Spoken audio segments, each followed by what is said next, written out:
Olá, conselheiros, conselheiras, sejam muito bem-vindos a mais um episódio do nosso podcast, Os Conselheiros, trazendo aqui sempre profissionais com uma história, uma trajetória de vida pessoal e profissional para compartilhar conosco seus conhecimentos, insights, lições de vida, erros e acertos, empresários, conselheiros, executivos que têm então uma trajetória profissional.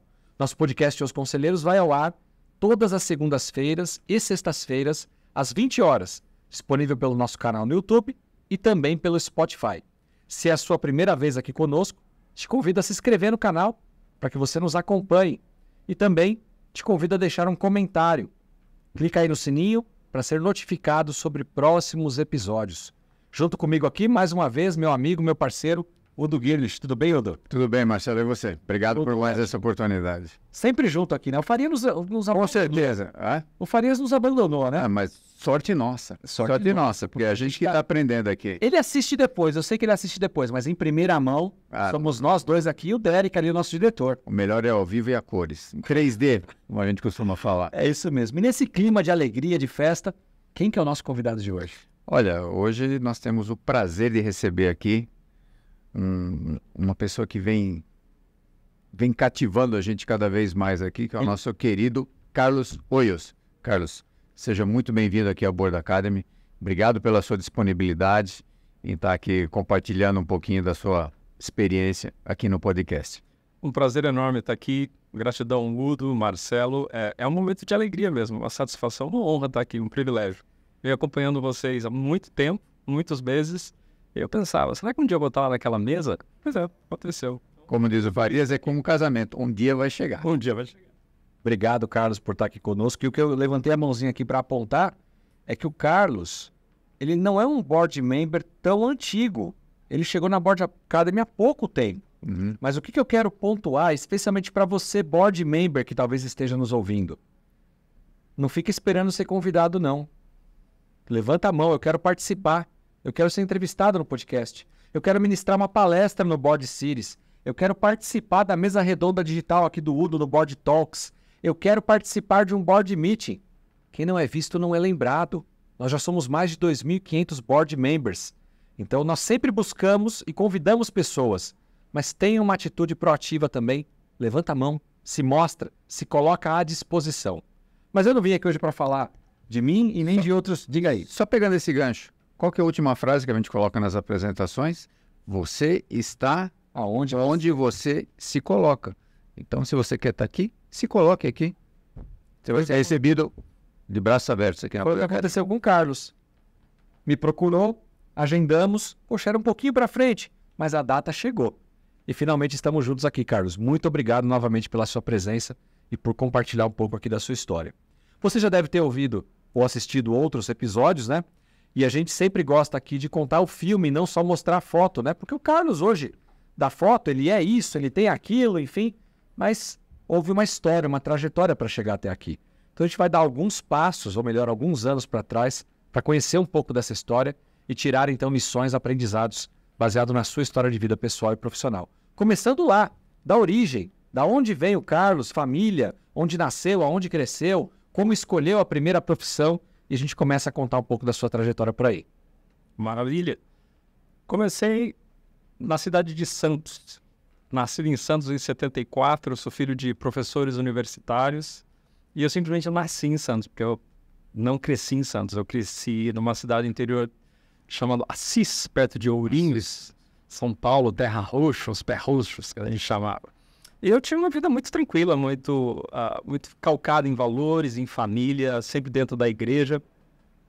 E o que era uma vida bastante anormal, bastante pueril, até por dizer assim, foi chocado por um evento inesperado. Eu fiquei doente quando eu tinha 14 anos, e a razão de eu trazer isso para cá é porque impactou completamente a minha vida, impacta até hoje. E para encurtar a história, eu fui diagnosticado com osteosarcoma, que é um câncer bastante virulento, ele cresce muito rápido e se não cuidar ele entra em metástase. E aí um ano e meio, na sequência ainda, vindo do interior, de ambulância para São Paulo, fazer tratamento via SUS. E claro que eu aprendi muitas coisas nesse processo. E foi algo que me marcou profundamente de várias formas. A primeira forma que eu vejo a vida, eu entendo que ela é única. eu não dou tanto valor a tantas coisas que muitas pessoas dão. Eu não estou dizendo que é melhor ou pior, é simplesmente o que aconteceu comigo. Mas teve um momento em particular que foi bastante impactante para mim, foi quando eu estava me preparando primeiro para uma das primeiras grandes cirurgias que eu fiz. Fiz várias cirurgias, eventualmente, muitos anos depois, acabei até amputando uma perna, por isso que eu tenho um andar meio como um pinguim, assim. E antes dessa cirurgia, você está lá naquele momento de oração, você fala assim, o que será que vai acontecer? Eu falei, bom, tudo pode acontecer agora, né? A gente vai dormir, vai fazer um soninho, vai fazer aquele processo cirúrgico e vamos ver o que vai acontecer. E quando eu acordei, a perna estava desse tamanho, a perna ainda estava lá, e eu sabia de algumas coisas, né? Você estava dizendo antes, Marcelo, que a gente sempre busca trazer algumas pílulas de aprendizagem nesse processo. Para mim, essa aprendizagem vem muito cedo, com 14 para 15 anos. Eu sabia que a minha vida ia mudar para sempre. Nunca mais ia ser do mesmo jeito. E o fato é que mudou a minha ambulação, minha forma de me movimentar, de me comunicar, inclusive, na linguagem corporal, ela é afetada. Numa fase que a gente começa a ter interesses por namorada, esporte, né? Bastante complexo. Né? Então, nesse sentido, eu fiquei criança durante muito tempo, por um lado, mas eu amadureci muito rápido por outro. Porque eu tive que lidar com a morte, né? Não é uma coisa que... Tratamento de quimioterapia, perde o cabelo. A segunda coisa que, para mim, ficou muito clara ali, que eventualmente eu sabia que aquele conserto mecânico não ia ser permanente. Eu sabia que em algum momento eu ia ter que amputar. Falei, bom, vou aproveitar o que me resta aqui com essa perna o máximo que eu puder, e eu sei que algum dia eu vou ter que amputar. E isso, obviamente, se tornou verdade 13, 14 anos depois. Eu estava até morando nos Estados Unidos. E a terceira coisa, que para mim é algo que traz muito propósito naquilo que eu faço e onde eu me encontro, é que eu entendo que existe uma razão maior para as coisas acontecerem. Eu sou uma pessoa de fé, mais do que uma pessoa religiosa, e eu entendo que se acontece uma situação comigo, ou eu testemunho, existe uma razão maior para aquilo. E eu, obviamente, não sabia nada de antifragilidade ou resiliência, e uma das chaves da resiliência, das pessoas resilientes, são aquelas que encontram um propósito maior para aquilo que aconteceu. E eu posso dizer, com toda garantia, toda segurança, eu não estaria aqui se eu não tivesse ficado doente. Por isso eu me sinto muito grato por essa história, me sinto muito grato por essa doença e me sinto muito grato pela decisão da amputação. Porque para mim é uma grande história que eu posso contar para outras pessoas. A amputação, ela levou muito tempo dentro da minha cabeça para acontecer, porque como você mesmo falou, moleque, tá querendo namorar, tá querendo sair, tá querendo fazer farra, quer praticar esportes, e eu não podia, porque a minha perna ficou bastante limitada, mas eu tinha um apego ao corpo físico, eu tinha um apego ao conjunto de membros, o que é perfeitamente natural. E a minha família também tinha um apego, e os amigos tinham um apego, e depois as pessoas próximas tinham um apego. Até que eu entendi que aquilo era um apego que me limitava.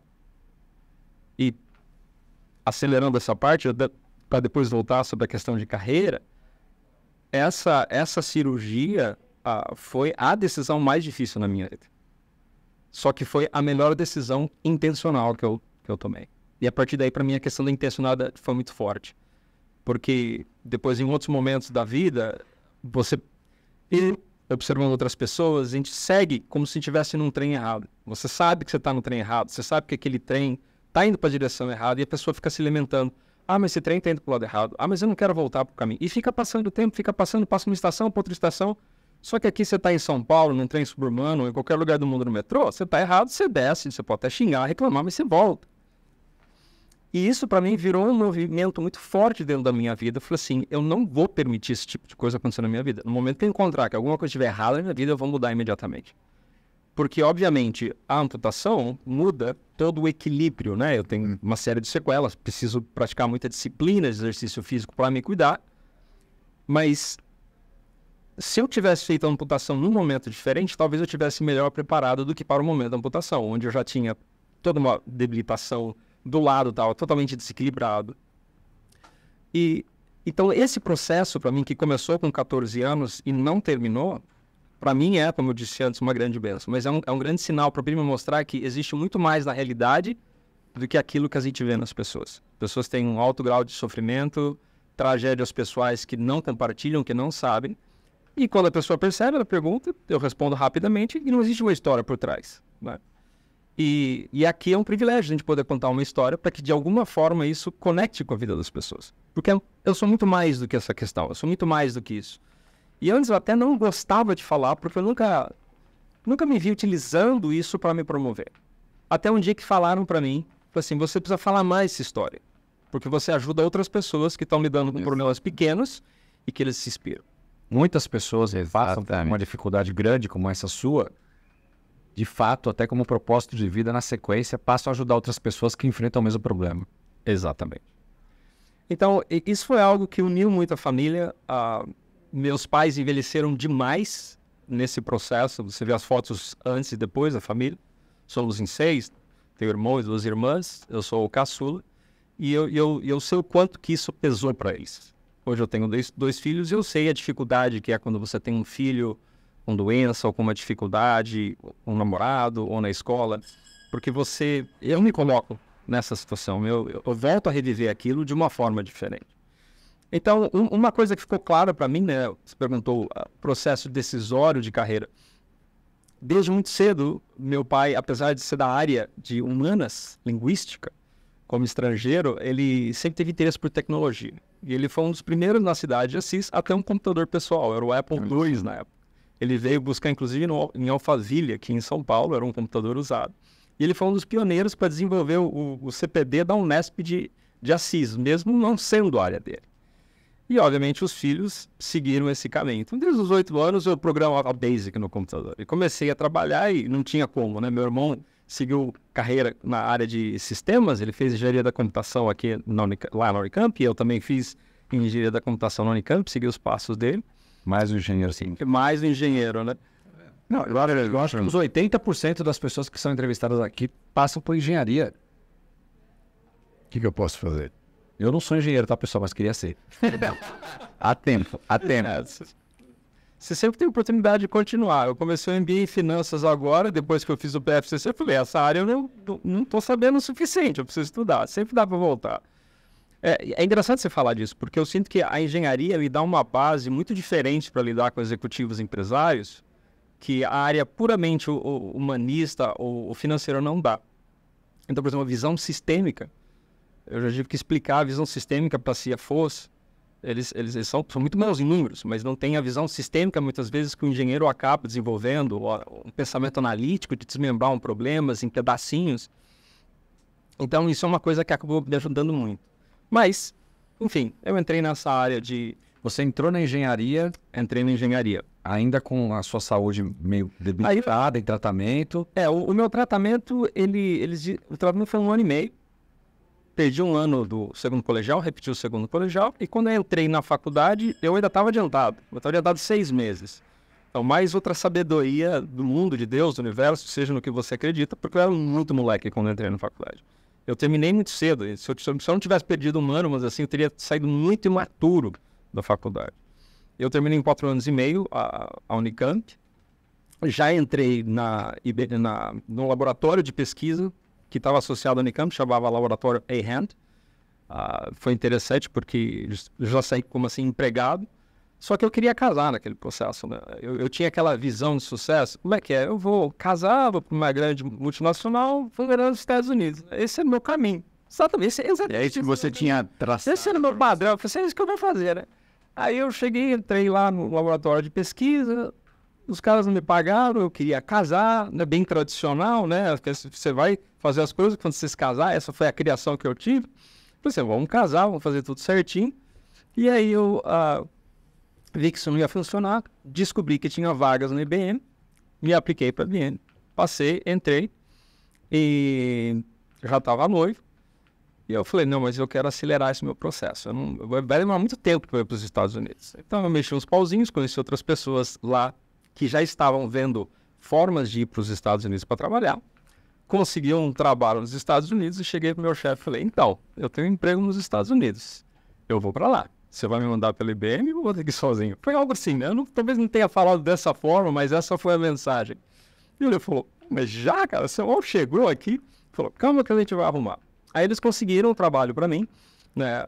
Na organização sempre tinha um processo de assignment. Você mandava um engenheiro, mandavam pessoas técnicas para ir para fazer aquela cross-polinização, né? Trazer o conhecimento, levar o conhecimento. E tinha uma pessoa que estava voltando dos Estados Unidos. Então a vaga se abriu, eu meio que furei na fila, porque eles me identificaram como uma pessoa de potencial e eu fui para lá. E quando eu estava lá nos Estados Unidos, e aí eu cheguei para minha noiva e falei assim, eu quero ir para os Estados Unidos, vamos casar? Aí a gente casou, a gente foi para lá. Então você sai de Assis, vem para Campinas e não volta mais, certo? Não, nunca mais voltei. Se formou e... Eu saí cedo, com 17 anos eu já saí de casa e não voltei mais. Legal. E aí indo para os Estados Unidos você está com 20 e poucos anos. Exatamente. Eu fui, inclusive a minha viagem para os Estados Unidos demorou alguns meses, porque por conta da minha perna, que eu não tinha amputado ainda, me deu hérnia inguinal. Eu tive que fazer a cirurgia. Casei, lua de mel, voltei, me deu hérnia inguinal, eu estava indo para os Estados Unidos, e aí eu precisei adiar uns 3, 4 meses para fazer a cirurgia e me recuperar. Aí eu fui para lá, para os Estados Unidos, e aquele deslumbre, né? Você... Mas moleque, né? Desde moleque, falei, não, quero morar pra lá, né? Era o que eu tinha definido como sucesso pra mim, né? E ver como isso mudou depois. Aí quando eu cheguei lá, com alguns meses de trabalho, achando que eu sabia falar inglês. Né? Hoje eu posso dizer que eu sei falar inglês, né? Eu faço tradução e intérprete quando preciso. Até para ajudar as pessoas no movimento espiritual, que eu faço esse trabalho voluntário. Quando vem um americano, eu faço essa tradução sem nenhum problema. Mas na época eu achava que eu sabia inglês. E ledo engano. Na hora que você vai encontrar, né, como dizem os americanos, when the rubber hits the road, né, quando você realmente vai fazer o teste, você, cara, não sabia nada. Não sabia nada de inglês. E aí ralando, correndo atrás. Nesse meio tempo, e eu acho que aí talvez tenha ensinamento, né, eu nunca acho que estive 100% preparado para nada na vida. Quando eu senti que dava, eu tinha vamos dizer, pensar no Pareto, né? Achava que eu estava 80% preparado, me metia e falei, vou fazer esse negócio. E eu aprendia muito nesse processo, à medida que a coisa ia acontecendo.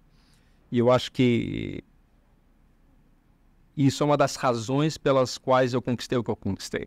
Eu vejo muita gente esperando o tal momento ideal, preparado, e não tem um momento ideal. Não chega. Não tem.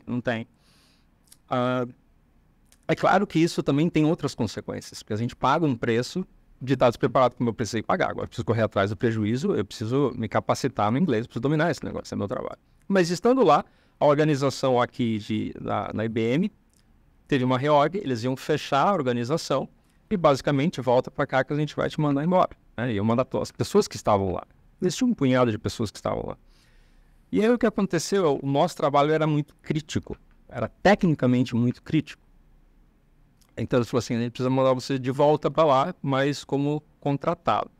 Então nesses trâmites, a organização ela se desfez do ponto de vista de vínculo formal. A gente voltou, trabalhou temporariamente aqui numa empresa de vendors, de contractors, né, terceirização, para uma outra empresa de contratação nos Estados Unidos, para a IBM, na Carolina do Norte. Você ficou quanto tempo nos Estados Unidos, Carlos? Eu fiquei no total 9 anos. Nesse processo foram 8, 9 meses.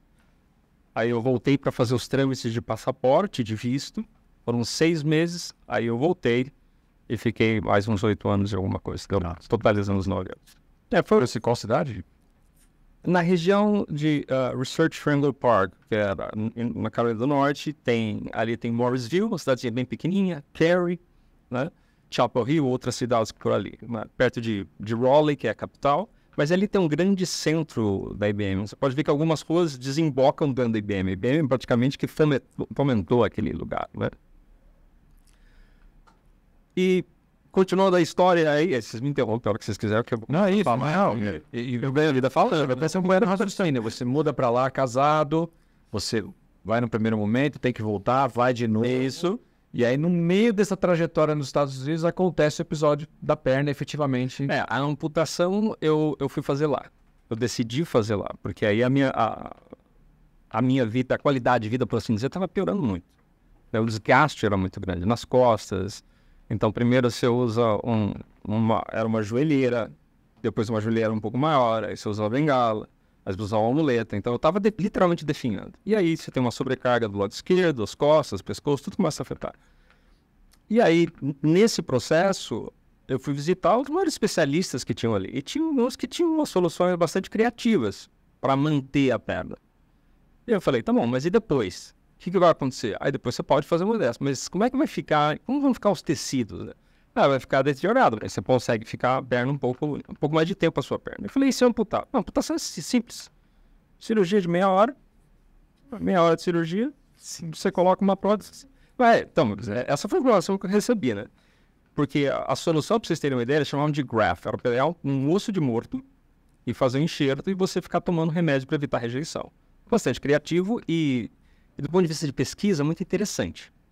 Mas do ponto de vista do paciente, é um remendo para você ter que continuar fazendo remendos. Eu falei, sabe o que é?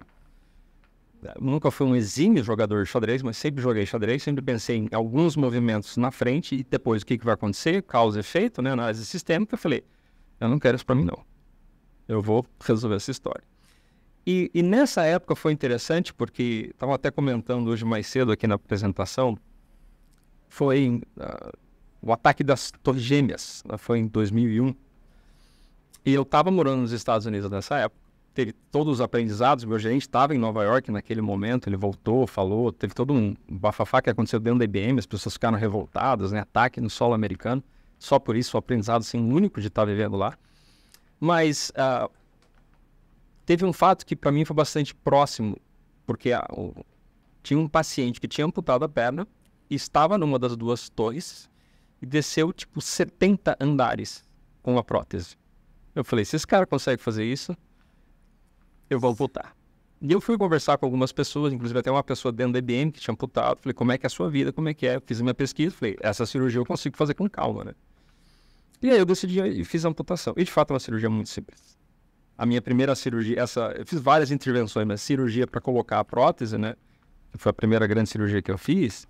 Era para durar 3 horas e meia, durou quase 7 horas. Teve que fazer uma ponte de safena, foi complicada a cirurgia pra caramba para manter a perna, mas com um monte de sequelas. Essa foi literalmente 35 minutos de cirurgia. 35 minutos. E aí você acorda, é uma outra realidade. Você tá faltando um negócio ali. Por mais que eu me preparasse, visualizasse, não é a mesma coisa. Não. Só que é um processo muito rápido de adaptação, né? Eu era bastante jovem, 28, 29 anos. E eu falei, cara, bora fazer esse negócio, né? E aí eu me adaptei muito rápido pra perna. E aí eu percebi que, falei, por que eu não fiz isso antes? E aí que vem a história que eu te falei, né? Esse aprendizado de a gente posterga certas coisas porque a gente tem medo daquilo que pode vir a ser. A gente fantasia todos os medos, os erros, os problemas, as consequências. Cara, você só vai saber fazendo. Por vezes nós sofremos por antecipação, né, Carlos? Eu tenho um amigo, até te convido depois para pesquisar sobre ele, segui-lo nas redes sociais, Gustavo Carneiro. Gustavo Carneiro, profissional, inclusive, da área de tecnologia, de vendas. Também, mesmo problema seu, na perna, idêntico. E ele era um praticante de tênis, eu não diria amador como a gente, mas também não foi profissional. Ele jogava no clube, qual que é o clube famoso? Clube Cruzeiro, lá em BH? Acho que é Clube Cruzeiro. Então ele era um tenista de classe, talvez terceira classe, segunda classe, mas não profissional, mas muito bom. E fez a cirurgia. Também adaptação e tudo, moral da história. Hoje, eu não sei se ele é o primeiro ou segundo tenista brasileiro de cadeira de rodas, já está na 3ª Paralimpíada, medalhista. Sensacional. Olha só. Uma vida sensacional, feliz da vida, casado, com filhos. Olha a superação. O problema se tornou uma bênção para ele, porque deu a oportunidade de ele virar a carreira dele para outro lado. Então, Gustavo, se essa mensagem de repente chegar a você, irmão, abraço, torcendo sempre por você. Isso é demais, né? Porque algumas pessoas chegam e falam, nossa, como você consegue? Minha vida é muito fácil. A minha prótese ter o ajuste é muito prático. Eu vejo a vida de outras pessoas. E você fala super bem sobre isso, né? Não é um paradigma, ninguém pode falar bem que eu tenho aqui um tapa. Imagina, não. Como eu te falei, antes eu não falava porque eu não queria parecer que eu estivesse usando isso porque infelizmente as pessoas usam. Só que quando me falaram algumas vezes que você precisa falar, porque as pessoas não sabem desmistificar e eu não tenho nenhum problema. Não tenho nenhum problema com nada com isso. Obviamente já tive uma série de processos em relação a isso. Do ponto de vista de carreira, que é o nosso grande foco aqui, né, até chegar à vida de conselheiro, isso não te atrapalhou? Me ajuda a ter vaga de deficiente. Esse é o benefício. De certa forma, eu usei vaga, oportunidade especial, nunca apliquei para isso, não vejo necessidade. Meus pais são professores, eu estudei desde casa, tive bons colégios. Eu não tenho justificativa para tirar a vaga de alguém que realmente precisa. Essa é a minha forma de ver. Porque provavelmente não muda nada. Tem muita gente que, depois de muito tempo, você machucou o pé? Eu falei, não, é que agora você tá me vendo, eu tenho uma perna mecânica. Eu falei, é mesmo? Foi acidente? Eu falei, foi acidente da vida. Da vida. Porque às vezes Eu tô em anos de Estados Unidos, 8 anos, quase 9. O que te faz voltar? Família. Meu relacionamento estava muito ruim na época com a minha então esposa. E aí é uma das coisas que a gente aprende da pior maneira, né? Em retrospectiva, eu percebo que não foi uma boa ideia ter vindo nos Estados Unidos casado para a minha esposa, né? Que é a mãe da minha primeira filha. E aí as coisas, a gente começou a se afastar. E ela começou a ficar ruim, e ela foi embora, coisa e tal. E aí, em parte, é a questão da dedicação do trabalho, né? E também um grande aprendizado para mim, eu atendo executivos e muitas vezes eu falo, o que é mais importante para você, a sua carreira ou o seu casamento? Deixa eu contar uma história para você. Você estava falando isso. São sinais. São exatamente. Estava falando isso hoje, da importância de seguir uma carreira brilhante, mas não esquecer da saúde e da família. E o que aconteceu é que na IBM, eu vim descobrir, um pouquinho antes de ir embora, eu era fast tracker. Eles marcam você como high potential e vão dando corda. Quando você tem gás, vão dando corda. Você quer um laptop? Tá aqui o último laptop. Você quer um computador novo? Você quer trabalhar de casa? Você quer uma linha de internet rápida? Eu lembro que a gente tinha... Para mim é um negócio surreal. Eu amo livros, né? Vivo lendo. Vocês viram no online, eu tenho um monte de livros. Eu cresci com 3 bibliotecas em casa. Era do meu pai, da minha mãe, dos filhos. Então, assim, livro é um negócio para mim que é baratíssimo. Você tem tanto conhecimento. Tinha uma conta no cartão American Express corporativo que você podia usar na Amazon e que fosse $50, você não precisaria nem justificar. Você está de sacanagem, né? Isso aqui é Papai Noel toda semana. Cara, o que eu estudei, li, que tinha.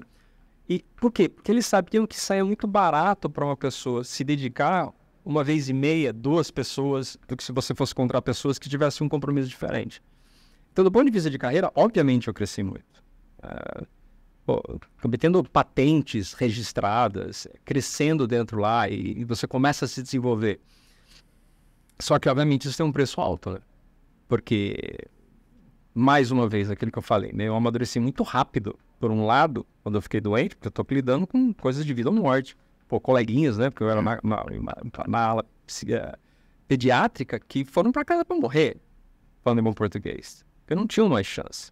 Ou você sabia que estava piorando, sumia. Você soma, né? E, obviamente, eu acabei não tendo essa maturidade emocional de relacionamento, e isso, inclusive, virou uma coisa muito importante para mim desenvolver depois do futuro, porque eu falei, eu não entendo esse jogo de família, eu não entendo essa questão. Então, isso foi um preço muito alto. E aí, essa situação de que já estava ruim, o distanciamento era pior, eu cometi uma série de erros nesse processo, estava cego o processo. Em retrospectiva, eu vejo que foi até um pouco forçado ir para os Estados Unidos, tipo, meio assim, eu estou indo para lá, com ou sem você, né? Poderia até dizer, não usei essas palavras, mas dá para perceber que existia uma certa percepção disso na forma que eu me comuniquei. Estou dizendo nem um pouquinho que eu estou orgulhoso disso, estou dizendo que é o aprendizado nas mazelas, né, do ser humano. E aí o que aconteceu? Como eles perceberam que eu tinha um alto potencial e eu era tecnicamente muito bom, você tem um potencial de liderança. Então eu já tinha cargos de coordenação, de liderança, e tinha um programa dentro da IBM que nem existe mais, que se chama Leadership Excellence Program, que é um programa, que é o programa de excelência de liderança, que só 1% das pessoas faziam, que era por recomendação de altos executivos. Que eram os high potentials que iam crescer e desenvolver soft skills. Só que o que acontecia? Uma grande parcela das pessoas que faziam esse programa iam embora. Porque abria tanto a cabeça, você falou, cara, eu não quero mais isso. Isso foi o que aconteceu comigo. Eu falei, cara, minha família é mais importante. E foi aí onde virou a chave para mim, porque eu percebi a grande sacada do mundo corporativo não é a tecnologia, não são os processos. A IBM, eu não sei como está hoje, mas era um lugar maravilhoso. Eles compravam empresas inteiras porque era mais barato do que adquirir tecnologia. Se o que você precisava, você tinha. Era para ser um conto de fadas. E os mais antigos, antes de ser cara, precisava ver como era na minha época. Eu falei, cara, como é que era na minha época? Então, assim, era um ambiente propício para desenvolvimento de software. Então, a gente trabalhava com muita inovação, com patente, a parte de comércio eletrônico. Pô, já trabalhava muito tempo lá. Depois eu fui trabalhar na área de ciência da vida, healthcare, de inteligência artificial, de aplicação e detecção de doenças, de previsão. Naquela época, Nós estamos falando final da década de 90, anos 2000 até 2005, 2006. E eu entrei nesse programa e falei, cara, a grande sacada é gente. São essas pecinhas aqui. E aí eu percebi que eu estava perdido. Que meu relacionamento estava acabando. Minha esposa na época me deu o ultimato, disse, você volta ou eu volto. E eu levo a minha filha. Era a nossa filha. Eu falei, tá bom, então bora. Faz umas conexões, consigo um emprego na Motorola, já saio da IBM empregado na Motorola. Eu volto e eu quero a Rui. Em São Paulo ou Jaguariúna? Em Jaguariúna. E aí o que era ruim ficou pior, né? Porque eu comecei a fazer treinamentos, na época era o MBA. Conseguiu ficar pior. O meu relacionamento ficou pior, porque o que era ruim ficou muito vívido, ficou muito presente. E era uma especialização em administração da Getúlio Vargas, que é o SEAG, né? Depois eles meio que desqualificaram, porque agora criaram outros MBAs, mas na época era o que tinha de MBA. E eu comecei a fazer. E quais são as cadeiras que realmente me conectaram? A parte de recursos humanos. Falei assim, cara, esse é um negócio, cara, isso aqui é, e é o que eu me buscava. E aí eu fui fazer uma série de cursos, treinamentos, aí eu me separei e aí eu não parei mais. Curso, investimento, treinamento, falei, esse negócio, fazendo terapia, entendendo o que é o ser humano. Então aí que eu já comecei a me posicionar internamente, eu falei, não vai ser tecnologia, não é essa parada. E obviamente você vai crescendo, gerente de projetos, cargo de gestor, vai começar a desenvolver uma carreira de executivo. E aí, nesse processo, já separado, a Motorola fez um processo que a gente chamava de facão, né? Que ia passando os cortes. Será que eu vou agora? Será que eu vou agora? E eu já estava com minha empresa preparada para ver, que eu queria trabalhar com desenvolvimento humano. Já estava muito claro isso. Aí, no momento que eu vi a rescisão do meu contrato, no próximo dia eu já comecei a dar entrada. Tipo, em um mês eu já estava com o CNPJ aberto, em 2 meses eu estava prestando serviço para a Electro, né, que é a empresa que está ali em Campinas. E aí uma coisa começa a levar a outra. Networking, você começa a se conectar às pessoas. Eu entrei numa organização de networking global, com atuação local, que é o BNI. E lá eu cresci muito rápido, porque eu adoro aprender e adoro ensinar. Entrei como diretor educacional do Planalto Paulista, que era a região que inclui Jundiaí, Itatiba, Campinas, Americana, uma série E aí eu treinei muita gente com o network. E isso me deu uma bagagem, assim, de vida, que, mais uma vez, o que realmente me conecta no trabalho de negócios são as peças humanas. Como você se relaciona, como você ajuda. E aí você entende, né, como que você consegue se colocar no lugar daquela pessoa também. Às vezes, né, a gente fica se questionando, pô, mas por que essa pessoa teve essa reação diante de uma determinada situação, né? Aí eu acho que a gente precisa começar a entender por que isso, né? Para a gente conseguir também, em alguns casos, ajudar, né? E comprometer, né? Afinal, é aquilo que você falou, né? A gente fala, mas a gente roda e cai no quê? Em pessoas. Que são as pessoas que executam, elas que planejam, elas que têm a ideia, elas que serão beneficiadas, enfim. Teve uma história aqui, né? Você conhece nosso querido Eduardo Gomes? Opa. Né? Conselheiro dos conselheiros e professor de várias formações aqui da Board Academy. Em certa ocasião, um aluno, no meio da classe, eu não vou citar qual das turmas, nem o aluno, obviamente, mas ele falou assim, olha, eu já fiz a formação tal, já fiz isso, já fiz aquilo, tenho X anos de experiência. Pai, foi falando o currículo, a patente dele ali, né? Um currículo realmente invejável. O que me falta para ser conselheiro? E o Eduardo Gomes virou para ele e falou assim, humildade. Nós precisamos entender, você que está nos assistindo aí, que talvez tenha um currículo realmente invejável, assim como o do Carlos, né, e de outros tantos colegas aqui que vêm na Board Academy, ou mesmo no podcast. Posições de conselho nada mais são do que posições de relacionamento. Se relacionar com outros conselheiros, formando então um colegiado, que é chamado de conselho, e que vai ajudar quem?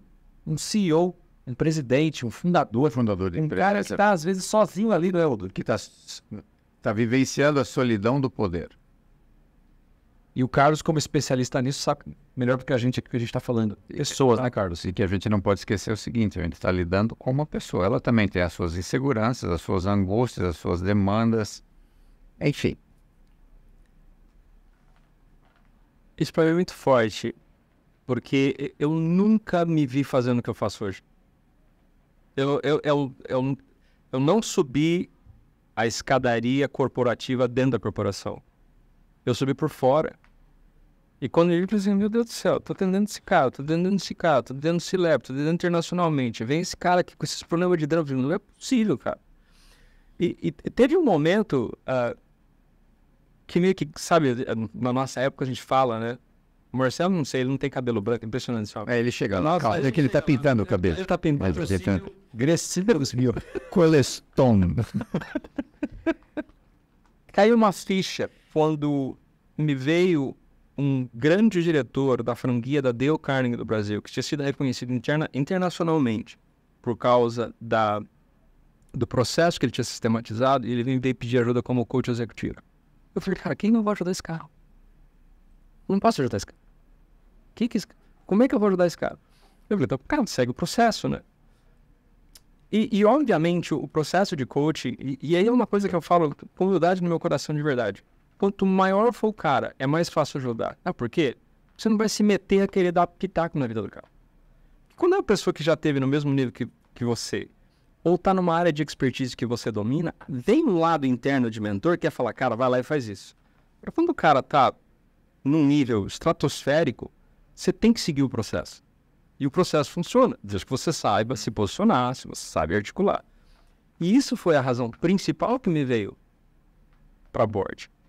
Porque eu me vi atendendo C-level, donos de empresa, que são membros de conselho, que são convidados a atuar no conselho, e falei, como é que eu ajudo essas pessoas a pensar num nível ainda mais estratégico? Altamente qualificados, né? E eu falei, cara, eu preciso me capacitar ainda mais. E quando eu tive uma conversa com algumas pessoas, falei, eu percebi. De uma forma geral, eu atuei já como consultor em colegiados com outros consultores, na área de gestão empresarial, sou certificado em consultoria empresarial, generalista, sou especialista em áreas humanas. Então, cada aula que eu vi, eu falei assim, eu entendo isso, cara, essa parte eu não entendo nada, mas isso aqui é uma questão de ler e estudar. Quando que veio a aula da Cida Reza, até falei isso pra ela, falei, cara, ela passou um slide assim, ó. Ela falou, cara, porque o segundo slide eu já não entendi mais nada do que ela estava falando.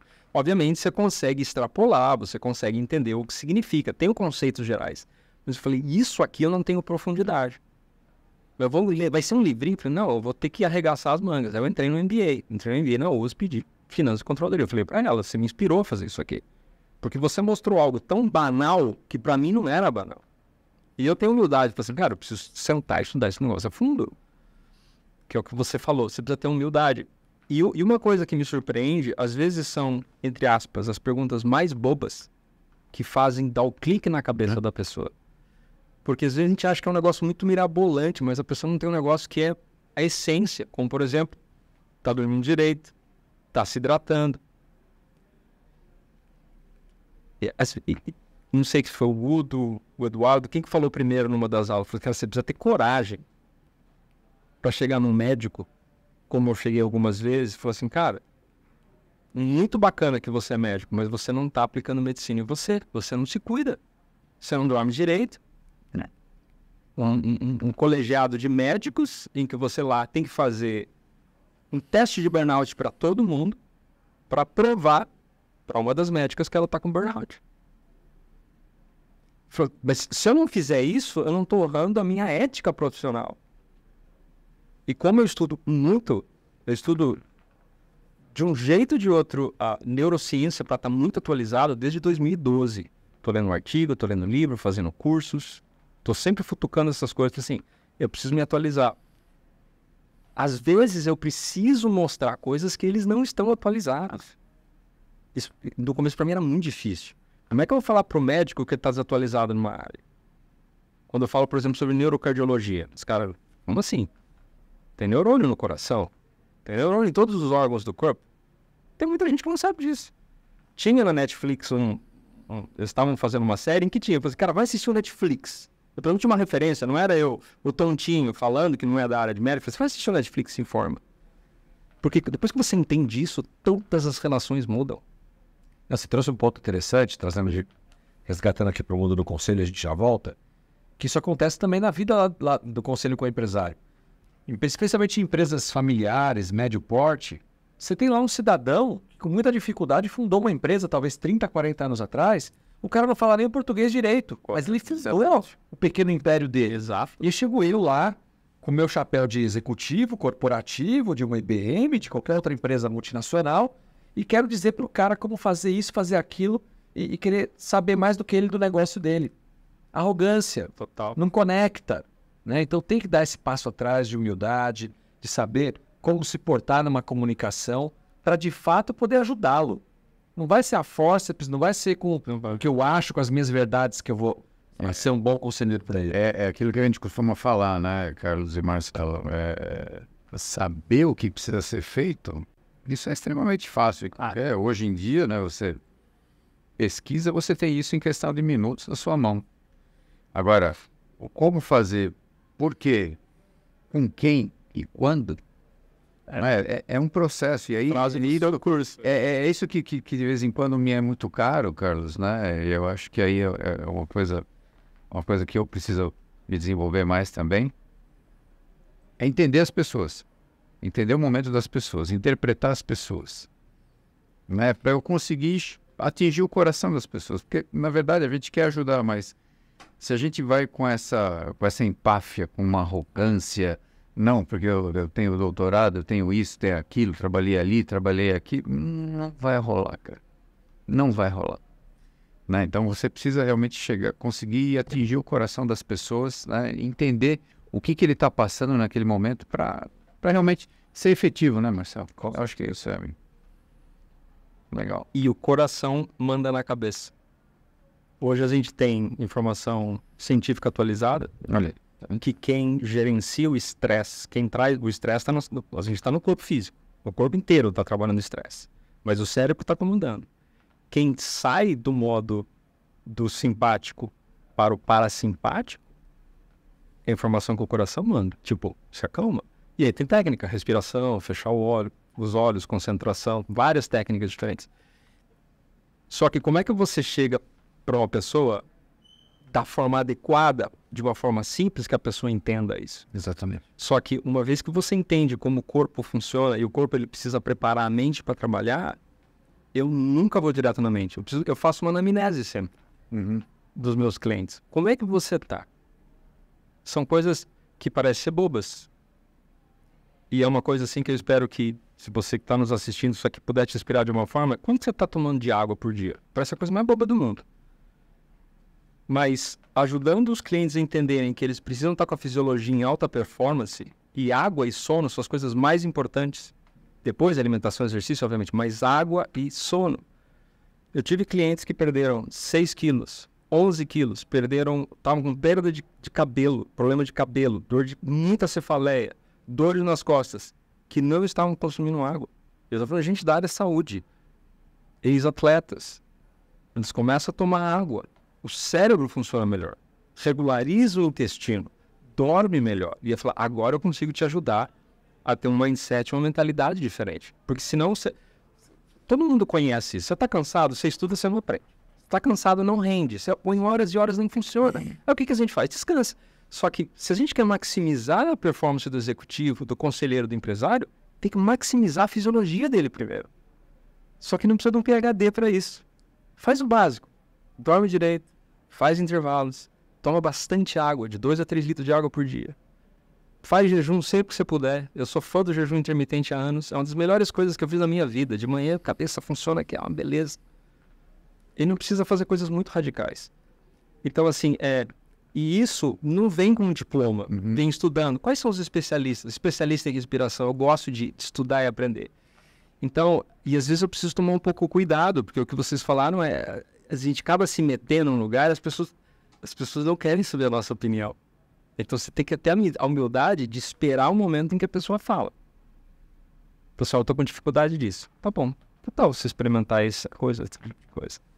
Carlos, me diz uma coisa. Então, claro, quando você sai da Motorola, você empreende e desde... Eu não voltei mais para o corporativo. Tive convite, já vieram me sondar.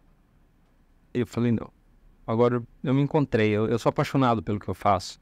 E assim, inclusive a primeira vez um amigo meu, um advogado, eu já o ajudei, ele já me ajudou, a gente tinha parceria de negócios. E ele falou, cara, o que você faz com a cabeça do empresário tem muito a ver com esse negócio de governança corporativa. Porque eu já falava sobre comunicação não violenta, já trabalhava. Isso começou a aparecer em alguns livros de governança corporativa, especialmente quando você trabalha com família. Eu fiz curso de mediação, já ajudei famílias que brigavam, empreendedores que chegavam numa sala que não conseguiam nem se olhar, saíram abraçando. Por quê? Você usa a técnica de mediação, você entende, fala, separa, ok, eu te entendi, vamos lá. E ele falou, você precisa ir atrás desse negócio de governança corporativa. Eu falei, mas cara, imagina. Eu fui lá, né, o Instituto Brasileiro de Governança Corporativa. Cara, tem que ser 25 anos, CEO, executivo multinacional. Quem sou eu? Eu não sou Zé Ninguém, cara. Não cresci quase nada dentro da empresa. Eu falei, não, cara, dá uma olhada. Ele saiu, eu olhei, eu falei, tá bom, tá lá. Consumiu alguns cadernos, né, que deixou. Daí o tempo vai passando, eu falei, cara, eu preciso estudar isso para ajudar essas pessoas. E aí, vem as aulas, vem aparecendo, eu sei disso, entendo, isso aqui eu preciso aprender, não sei o quê, gap aqui em finanças eu preciso aprender. E uma das coisas que mais dizem é, você precisa saber fazer perguntas. As pessoas não vão fazer o que você fala para elas, é um colegiado. Então não tem apego. Mas eu nunca tive apego, porque eu nunca mandei ninguém fazer nada como coach. O cara faz o que ele quer e o que diz que quer. Então, de certa forma eu percebi, cara, eu tenho uma vantagem competitiva justamente porque eu não venho desse mundo de alto executivo em que minha palavra era lei. Eu só fico insinuando. E como seria isso? Influenciando e trazendo. Eu falei, cara, tem um troço legal aqui. Mas vamos ver como que isso aparece, né? Então, voltando à sua pergunta, Marcelo, saíram comigo da Motorola. Eu lembro que eu me reportava a um VP da Índia na época. E eu saí, eu já estava então casado. De novo, e falei, foi mandado embora! Vou conseguir começar. Eu falei, tá maluco? Não, agora que a brincadeira vai começar. E aí foi uma coisa atrás da outra, obviamente altos e baixos, né? O Udo sempre fala, empreender no Brasil você precisa ser herói. E você precisa trabalhar muito bem em fluxo de caixa, reserva financeira, ganhou não gasta, porque você não sabe se vai ter depois, tem toda essa história, né?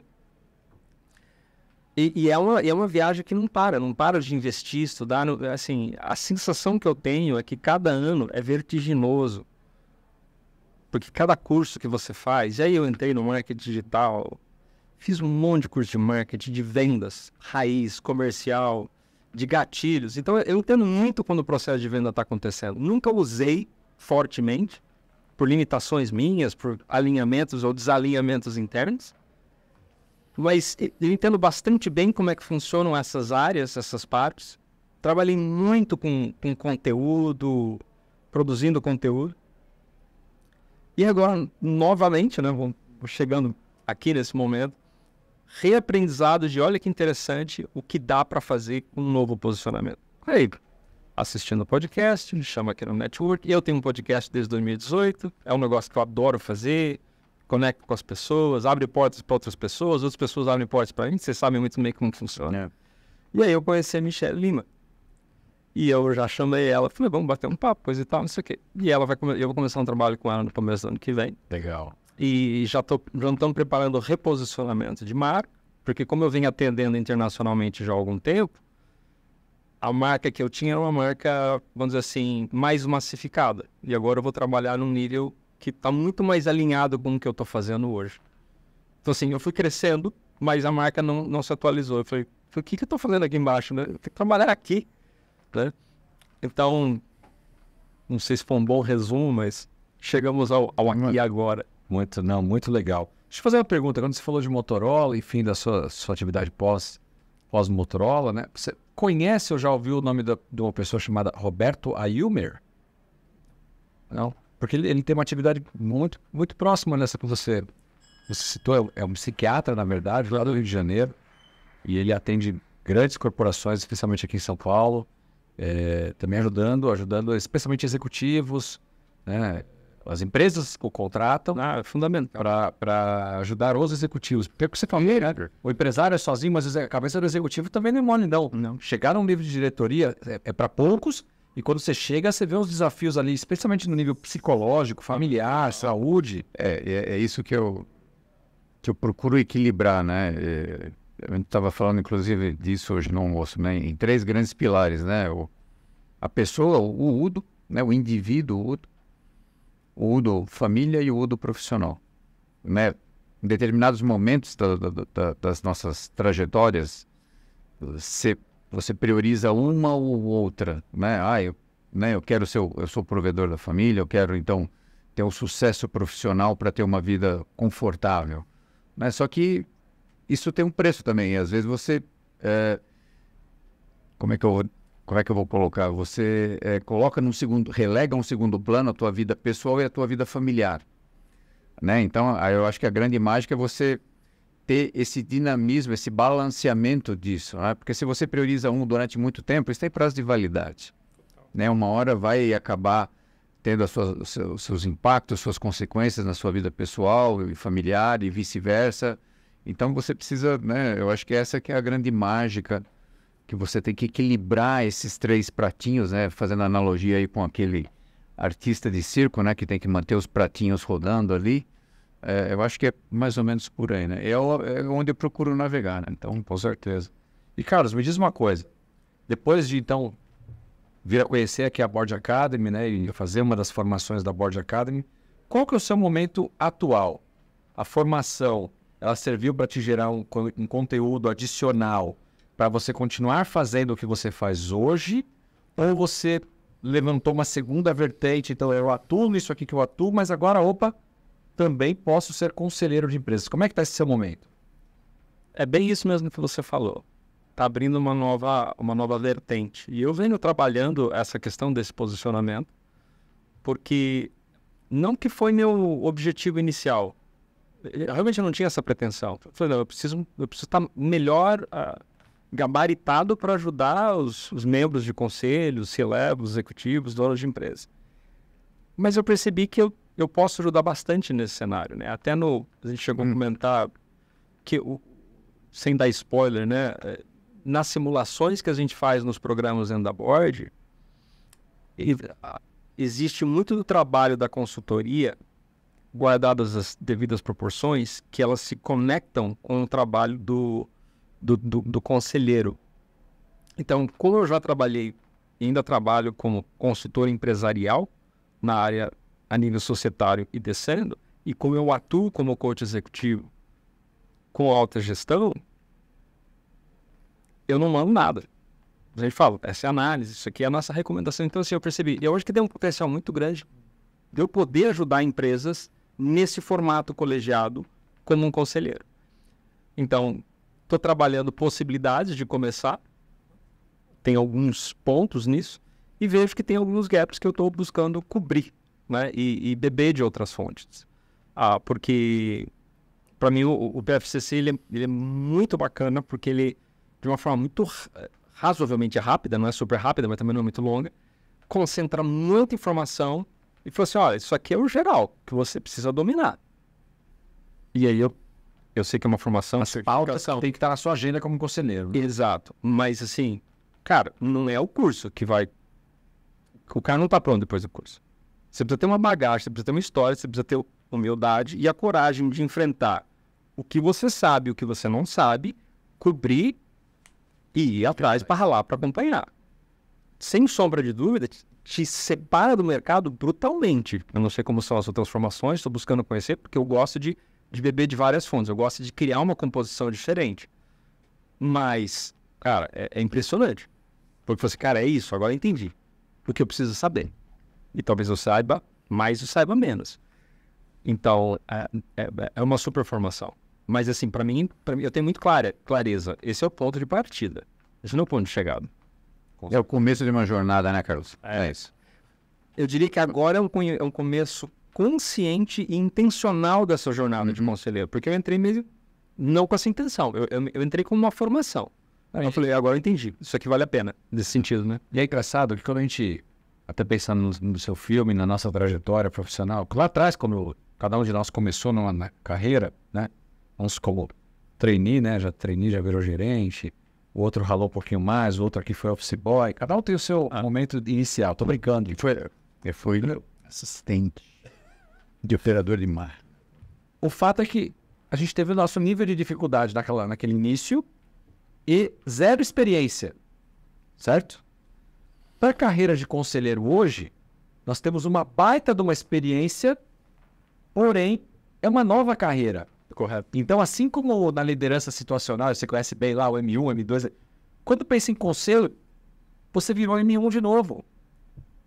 Você tem uma experiência prévia, mas para aquela posição você precisa de ajuda, você precisa buscar uma formação, você vai ter que talvez participar de conselhos aí como um shadow board para acompanhar, observar, atuar como pro bono, buscar a empresa de amigo que tem um conselho e você fala, cara, posso sentar aí, vou entrar quieto, vou sair calado, e vai começando devagarzinho para dar os primeiros passos. Total. Né? Com qualquer nova carreira, a gente tem que ter essa humildade, trago de novo essa palavra aqui, de saber que tem que ser assim. Não é porque eu fui o figurão de tal empresa que agora, então, eu posso ser conselheiro de qualquer empresa. Sabe por quê, meu? Você até talvez consiga entrar por causa dessa chancela. Eu fui ex-presidente da empresa tal. Mas será que você se mantém naquele conselho quando o pessoal perceber que você não está preparado para aquilo? E uma coisa que a gente sempre precisa, que a gente sempre destaca, e principalmente eu falo isso no Starter, você enquanto executivo, você tem a caneta na mão. Então você decide, né? Lógico, você passa por aquela questão da solidão do poder, mas você decide. E quando você vai para uma posição de conselho, principalmente conselho consultivo, você tem que mudar esse mindset, porque você faz recomendação, você não manda mais. Então, eu percebo que algumas pessoas, eles têm uma dificuldade em identificar isso e fazer essa virada de chave. Né? E aí, naturalmente, entra muito do que o Carlos falou aqui agora. E você ter a humildade. Eu já não mando mais, eu já não tenho mais aquele sobrenome. O Udo da empresa tal, o Marcelo, no caso da empresa da Motorola. Né? Então, agora é o Udo Girlich, o Carlos Hoyos, né? O Marcelo Simonato. É uma outra abordagem. Então, Carlos, você, né, que está nos escutando, mas fica aí para sua reflexão. Muito bom, Udo. Carlos, e interessante que nessas suas andanças aí, né, e como você tem contato com muitos diretores executivos, C-levels, durante seus processos de mentoria, de coaching, enfim, consultoria, você colocou na sua caixa de ferramentas mais uma ferramenta que é o seu conhecimento como conselho, não só para ajudá-lo a ser um conselheiro melhor, se for o caso desse executivo, mas também para fazê-lo pensar na carreira de conselheiro como uma opção. Correto. Né? Porque muitos devem, também nessas conversas com você, cara, trilhei uma carreira de executivo, e agora o próximo passo? Não sei. Porque assim como aconteceu comigo, deve estar acontecendo com você que está nos assistindo também. Cheguei na diretoria, e agora? Qual que é o próximo passo? É muito bom ser um C-level, ser um diretor, mas essa carreira, em algum momento, ela passa. Ou porque você quer, ou porque alguém vai te convidar a sair. E você tem muita bagagem ainda. Aí, uma caixa de ferramentas enorme. O que fazer com tanto conhecimento? Ser um conselheiro é uma grande opção. Não é isso, Carlos? Total. Estava pensando uma coisa enquanto você falava isso, que é... Tem uma certa dificuldade de articular isso, porque é um conceito de que a gente acredita que a gente tem total e absoluto controle, especialmente, obviamente, na minha empresa. Eu sou responsável pela minha empresa, eu mando e desmando e faço as bobagens ou faço os acertos. Então, a causalidade é um pouco mais visível porque a empresa é maior. Só que a causa e efeito em uma empresa muito maior, o número de variáveis é muito grande, é muito complexo. E eu acredito que muitas vezes a gente tem a ilusão do controle. O que a gente faz é uma influência, a gente olha as variáveis. E quanto mais eu estudo sobre boards, eu sei que vocês sempre perguntam, né? Eu já vou adiantando. Eu estou no momento que eu estou estudando o Ram Charan. Eu adoro o cara, já conheci a época do pipeline da liderança, porque a minha praia é liderança, né? Formação, treinamento de líderes. E ele diz assim, o board, muitas vezes, o grande poder do board, já no formato de conselho de administração, é garantir que está para o CEO certo e apoiar o CEO. Tipo assim, ele chuta, isso é 60% do trabalho do board. Verdade. Só que quando o CEO vai implementar, ele encontra tantas barreiras, quantas dificuldades também, se ele não tem as pessoas de apoio certo, ele também não consegue garantir que funcione. Então, quando eu tenho esse conhecimento e eu consigo ajudar um executivo e falar assim, você tem esse caminho disponível também, mas entenda que se você achava que tinha algum controle antes, agora você não vai ter mesmo. E eu acho que isso é um processo de luto para muitos executivos. Como eu te falei, eu não passei por esse processo de luto, porque eu não senti esse poder absoluto de controle de altíssimos executivos. Só que eu apoio essas pessoas. E a gente sabe que internamente todos temos os dramas, as preocupações, os medos, os problemas em casa, de saúde, com filho, prioridades. E agora eu faço isso, estão me mandando uma oportunidade, uma outra empresa, mas e agora? Como é que eu faço? Vou perder essa grana? Pois você está lá resolvendo esses dilemas. Mas eu não sei se eu consegui ser claro, mas quanto mais complexo for a estrutura que você faz parte, menos causalidade você consegue prever. São muitas variáveis. Se eu fosse olhar para trás da minha vida e imaginar que eu fiz isso de forma estratégica para fazer, nossa, nunca que estaria aqui. Por isso aí eu já acredito que existe algo mais, que tem alguma coisa que está mostrando, está conduzindo. E você fala, cara, tá tudo apontando para lá. É melhor eu começar a olhar esse negócio. Você citou um ponto que eu achei bastante interessante sobre a questão dos executivos viverem um luto, né? Inclusive estudos, eu não sei onde que eu li isso em algum momento, diz que para o homem especialmente, depois obviamente da perda do ente querido, né? O desemprego é a maior dor que ele pode passar. Porque é semelhante à significância, né, do provedor, enfim, do fracasso, né? Então é muito interessante isso. E quando nós somos um executivo de sucesso e deixamos de ser, perdemos o sobrenome daquela empresa, aquele cargo. Eu tenho um amigo pessoal que era o delegado da cidade, você imagina? É o prefeito, o delegado e não sei mais quem é o terceiro. Manda e desmanda na cidade, aí você se aposenta. O ex-delegado não é mais ninguém.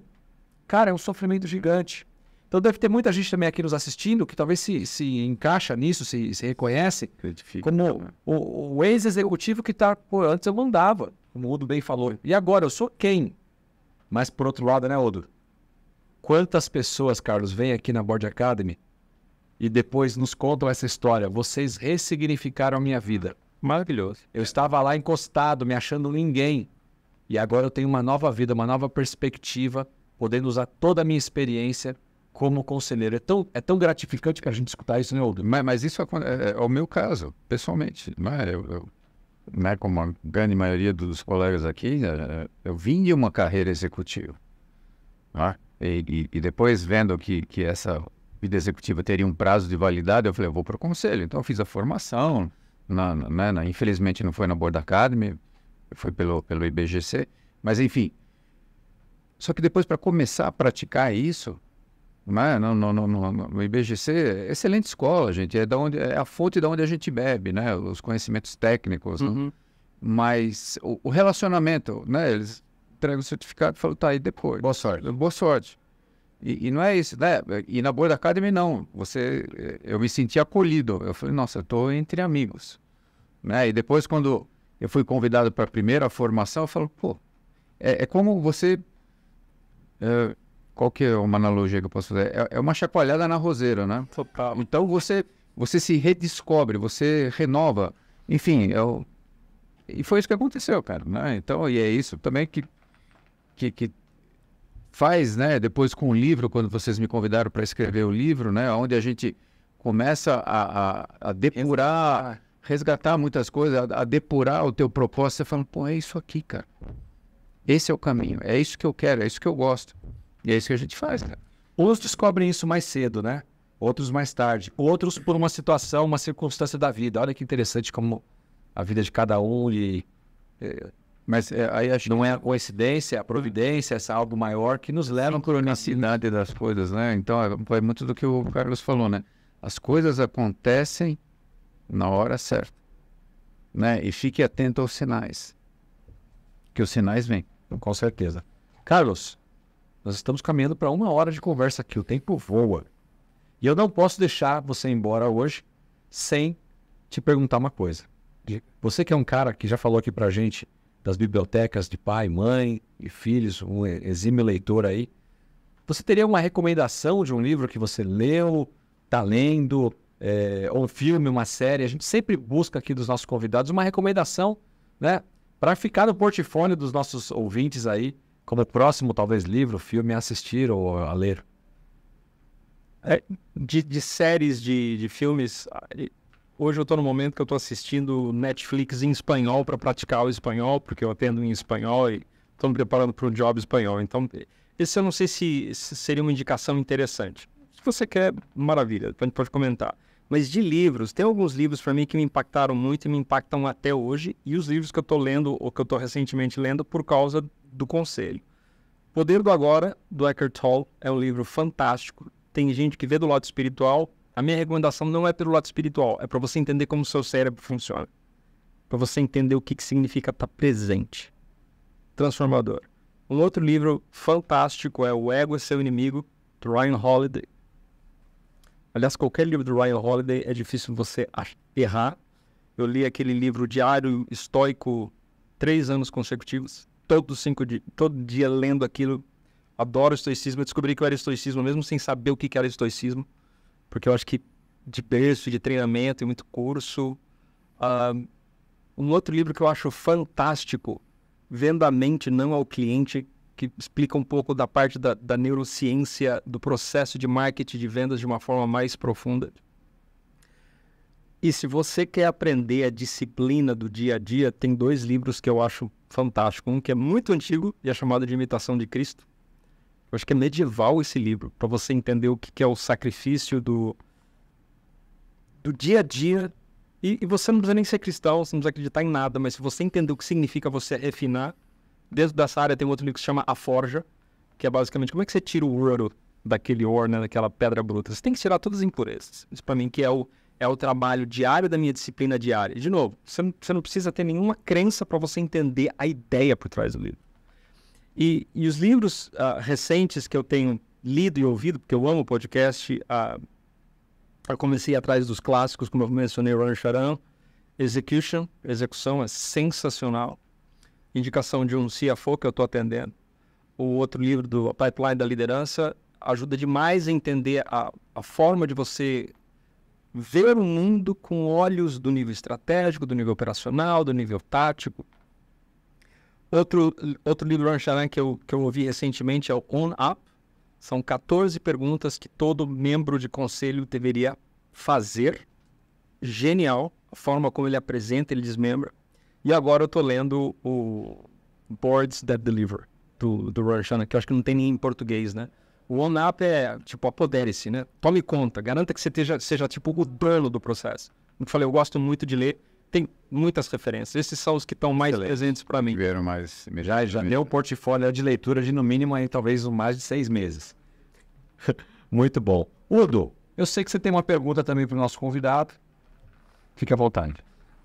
Carlos, bom, primeiro, essa conversa foi fantástica, né, cara? Eu aprendi muita coisa, mas que bom, né? Essa que acho que é a grande mágica da vida. O que você falaria para o Carlos, né, que estava, né, começando a sua carreira profissional, né, depois de todo esse acúmulo de sabedoria, não é nem tanto de conhecimento, mas agora já é sabedoria. Aquele Carlos vivendo um grande dilema ali na saúde, né? Tem um momento... Eu não sei nem como descrever, né? Eu acho que é só a pessoa que vive mesmo que sabe o que se passa, né? O que você falaria, né, para aquele Carlos que queria ir muito para os Estados Unidos? Eu vou pegar naquele momento ali. Eu acho que também é um grande divisor de águas ali, né? Cara, quantas coisas daria para dizer para aquele rapaz? Uma delas é, confia, vai dar tudo certo. Eu aprendi isso um pouco tardiamente na minha vida. Eu acho que se eu aprendesse antes, eu teria menos pressa para queimar a etapa, sabe? Uhum. Tenha paciência, confia em Deus, vai dar certo. Seja no que você acredita, confia naquilo que você acredita, vai dar certo. Faça o seu trabalho, não espera cair do céu, vai dar certo. Segunda coisa, e eu vejo muita gente focando nisso, eu acho fantástico, mas para mim não é suficiente, a questão do autoconhecimento. Autoconhecimento é uma parte, mas o que engloba o autoconhecimento para mim é a questão da autoconsciência. Uhum. E a forma que eu entendo a autoconsciência, e por isso que eu recomendo o Eckhart Tolle, O Poder do Agora, é você trazendo um nível que para mim, tá? Não estou dizendo teórico, para mim, é um nível mais elevado, que é o nível de presença. E é uma coisa que eu venho praticando. E a forma que eu entendo a presença, inclusive eu ensino e agradeço demais essa pergunta, porque me permite falar algo que eu acredito, para mim é muito poderoso. Isso pode parecer até uma brincadeira, mas tem muito significado aqui. Para você estar em presença, significa estar presente, no presente, com os presentes e se fazer um presente. Porque o que a gente vê hoje na vida tão agitada de executivos, colegiados, na correria do dia a dia, que as pessoas elas nos veem, mas não nos enxergam. Elas nos ouvem, mas não nos entendem. E quando colegiado, como conselheiros, como coaches, como mentores, como pais, como cônjuges, para que você possa se fazer um presente para a pessoa, que ela está esperando alguma coisa, você precisa ouvir, você precisa estar conectado na pessoa. Você precisa saber o que está no coração da pessoa. Você precisa investir alguns segundos para olhar no olho e reconhecer um ser humano que está ali, que tem necessidades e desejos. Se eu soubesse isso lá atrás, eu teria evitado muita bobagem no ainda. Mas muita bobagem. E o tempo não volta. Eu não consigo voltar atrás. Eu queria estar mais presente com a minha filha quando ela era pequenininha. Mas agora eu consigo fazer com meu filho de 5 anos. Estar com ele. Eu não consigo mais fazer isso com os meus pais quando eu era jovem, malucão. Mas agora eu consigo estar com eles. É fácil? Não É uma prática diária. É a disciplina. É a forja. Mas se eu pudesse falar para ele, é o que eu diria. Não sei se ele guardaria, mas... É o que você falou. É o que eu buscaria deixar para ele. Excelente. Carlos, muito obrigado pelas lições, por compartilhar informações, inclusive, bastante pessoais. Agora a gente pode aqui, nosso público, conhecer um pouco mais de você. A ideia do podcast é dar visibilidade aos nossos convidados, então tenho certeza que muitas pessoas vão te procurar no LinkedIn, nas redes sociais. Carlos Hoyos, com H-O-Y-S. OS. Né? Então, você encontra ali o Carlos. Caso não encontre, pode procurar por nós aqui na Board Academy. Vai ser um prazer também recomendá-lo, né, para ser o seu conselheiro, o seu coach, o seu mentor, o seu consultor, dentro de todo esse portfólio, essa caixa de ferramentas que o Carlos tem para atender. Então, mais uma vez, muito obrigado. Udo, obrigado por parceria aqui, irmão. Eu que agradeço, Marcelo, e principalmente ao Carlos, por trazer essa... Para mim foi um podcast extremamente inusitado, onde a gente abordou temas que são realmente relevantes, importantes e decisivos na carreira de conselheiro. E não só de conselheiro, mas também como pessoa. Né? Eu acho que É fantástico. eu acho que a gente está carecendo um pouco desse lado mais humanizado das coisas, principalmente nesse mundo digital. Né? A gente sabe que muitas das relações hoje são muito impessoais e a gente não pode perder isso. Eu acho que é um grande alerta que fica para todo mundo aqui, para a gente, né, sentar, refletir e falar, pô, né, como é bom estar junto com as pessoas e não só atrás de um teclado. É isso. Obrigado, Carlos. E agradeço imensamente essa oportunidade. De verdade, muito feliz de estar aqui com vocês. Conte conosco, viu? Show de bola. E a você que nos assistiu até agora, nosso muito obrigado. Se é a sua primeira vez aqui no canal, te convido a fazer a sua inscrição para nos acompanhar. Ativa o sininho aí para receber notificação de próximos episódios, toda segunda e sexta-feira, às 20 horas, aqui no nosso canal, podcast Os Conselheiros. Meu muito obrigado e nos vemos na próxima. Até mais, gente. Tchau, tchau. Obrigado. Tchau, tchau.